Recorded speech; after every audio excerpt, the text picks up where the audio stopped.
కంగారు వద్దులే బంగారు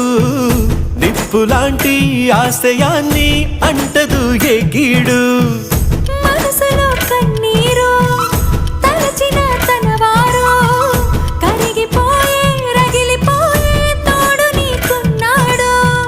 సాయమంటే ఆయువిచ్చే వాయుపుత్రుడు వీడు గుండె గుడిలో నిన్ను కాచే కండగల మునగాడు మాటిస్తే తప్పని వాడు నిన్ను మనవాడనుకున్నాడు నీ కల నెరవేర్చే కర్తవ్యంగా ముందడుగేశాడు